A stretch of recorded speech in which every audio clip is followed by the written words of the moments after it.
It is easy to take a phrase from your favorite solo and then try to use that in your own improvisation. But very often when you do so, you find that it doesn't really work with the other things you're playing and it's kind of ruining the solo. In this video, I'm going to go over a 3-step process that's going to help you take a short lick and then really get that into your playing, get it to work with the other things that you're playing. And in doing so, you're also gonna find out how to use it on other chords or in other songs. And I actually also find that working like this is really helping you play solos that really sound like music. So it's a solo with a story and not just a random set of phrases next to each other. My name is Larsen. If you wanna learn more about jazz guitar to help you make music, then subscribe to my channel and click the little bell notification icon so you don't miss anything. For this video, I'm going to focus on a lick on a B-flat-7. So it's just this really short, simple line. And it doesn't really matter what lick you want to use. You can use anything you want, but you want to keep it kind of short. That's just a little bit more flexible and a little bit easier to work with. I'm going to talk about this just when you're using it on a B-flat-7, so kind of like a static B-flat-7 chord, and also if you're using it on a 12-bar blues in B-flat. I think both of those aspects, so like just the static chord aspect and also using it in a progression, are things that are really important when you're trying to internalize a new lick or a new piece of vocabulary.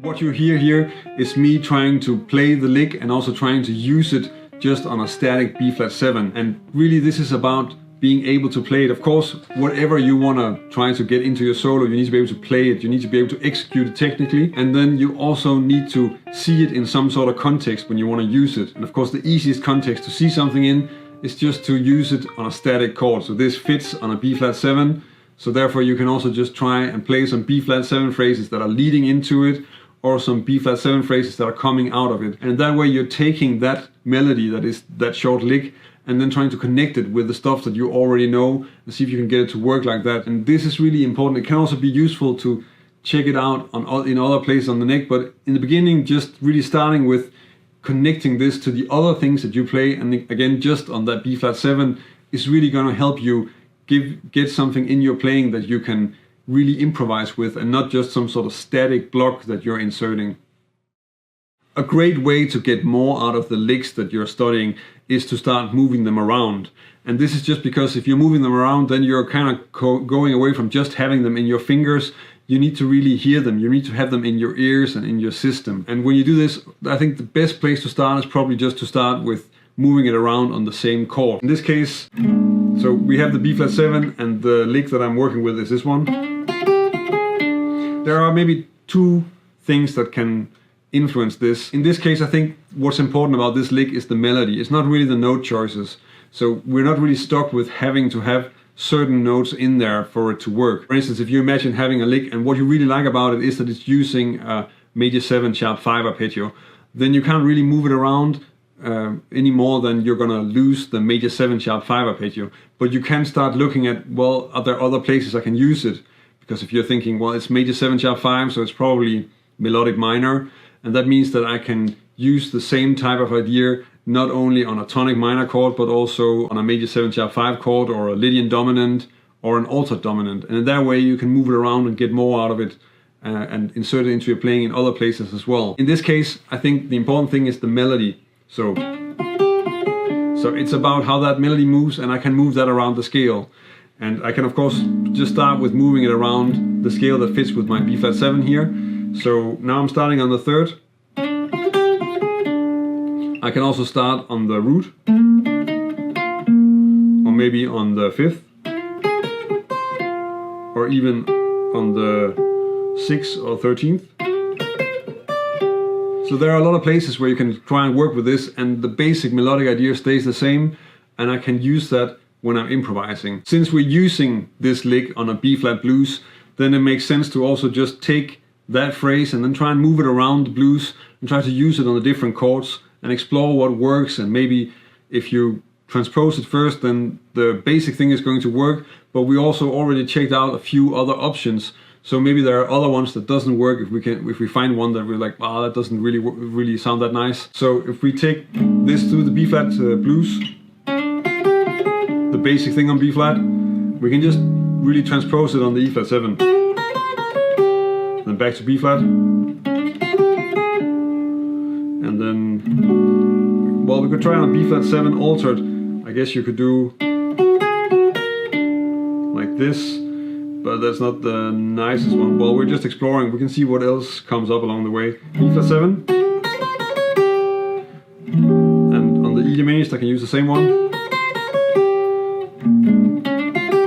Back on B flat, G7. And then on the C minor, let's see. Well, actually, for this one, probably sounds better to use the one from the 5th. So that would be. So here I'm really using that I already moved around the lick a little bit in the scale. And finding solutions like this is also something that once you start doing it, and whenever you come across one where you say, well, this doesn't sound that nice, then you get more used to just trying to find other options and figuring out other ways of moving this phrase around a few chord progressions. Let's see, so F7, it's just the basic thing really transposed. Then we had all the chords. So that's one way of doing it. Here I'm still just transposing the lick, which is not that difficult in terms of just saying, well, this is the 3rd. I'm just going to start on the 3rd of the next chord that I want to use it to, and then try and play the same phrase. And that's of course something you will do. It takes training, but it's something you're going to be doing in part by ear and in part by knowing what's happening. If you play it and you know that it's sort of correct in terms of transposition, it doesn't work, then try and just see if your ear tells you it should be something else, and then change it like that. Use your ear and use your taste to get it to fit. Because if you just you don't have to be correct, and also you don't have to check out all possible variations on it in terms of where you can play it and fingerings like that. That takes too long. Just really focus on the process of moving it around. Another really useful way to move a short phrase around a progression is what I often call voice leading. I'm not sure that's really the correct name, but the idea is that we have the phrase, and then when I'm moving it to another chord, I'm just going to look at, well, which notes do I need to change so that it'll fit that chord? There are some sort of taste options, and there are some things about what do you consider more important, the sound of the melody or the sound of the chord. But a basic way of doing this through the blues could be something like this. And then on E flat, then I'm back on B flat, and then the B flat 7 altered, which is actually kind of turning it into a scale, but it still works. Then we're on E flat, E diminished, back to B flat, and I can actually use this on the G7 as well. Then on the C, kind of just turning into like a C minor pentatonic phrase, and on let's see, on the F7 we can do this one and then back.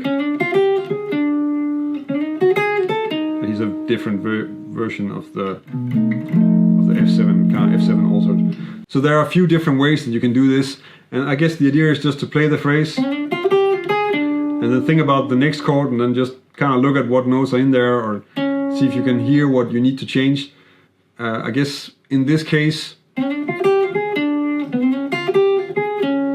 you could argue that we don't want to have that A flat on the E flat 7, and then maybe you would want to play it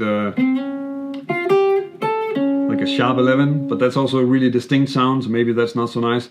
And that's really about what you consider to be sort of the best solution. That's going to be a question of taste. That's something you're going to develop. It may even be something that's changing along the way. And it's really also healthy to work with this and to just realize, I like that, but I don't like that. And you can even think about why you might prefer the melody to rule over the harmony sometimes, or maybe sometimes the other way around. The reason that I can keep on publishing videos every week is that there is a community of people over on Patreon that are supporting the channel. I'm very grateful for their support, and it's because of them that I can keep on making all these jazz guitar and music theory videos. If you want to help me keep making videos, then check out my Patreon page, and if you join us over on Patreon, I can also give you something in return for your support.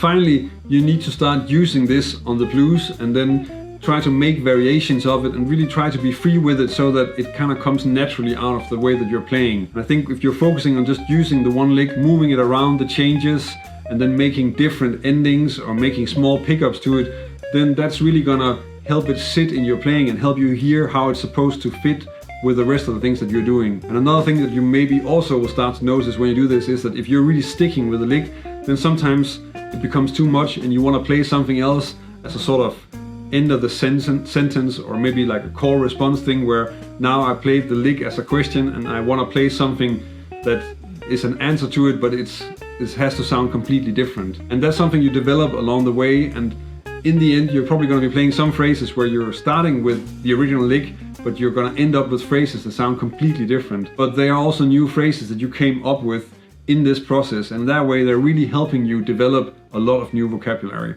So if you start working like this, then that sounds like this.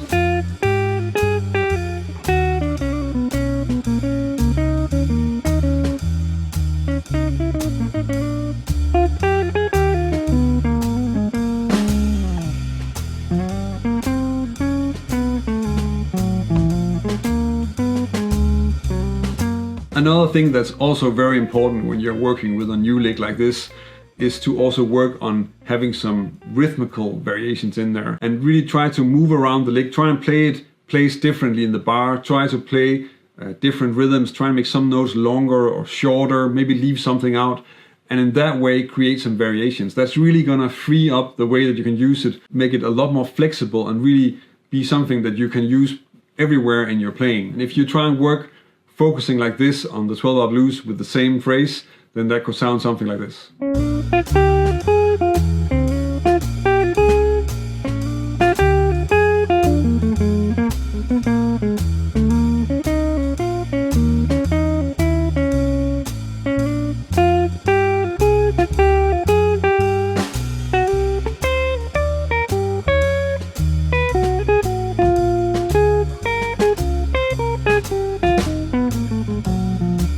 If you're working on new material and new licks to get them into your vocabulary, it's of course also really important that you really have the chord progressions that you're improvising over internalized. If you want to check out a video where I go over 4 exercises that are going to help you do exactly that, then check out this video. If you want to learn more about jazz guitar, then subscribe to my channel. And if you want to help me keep making videos, then check out my Patreon page.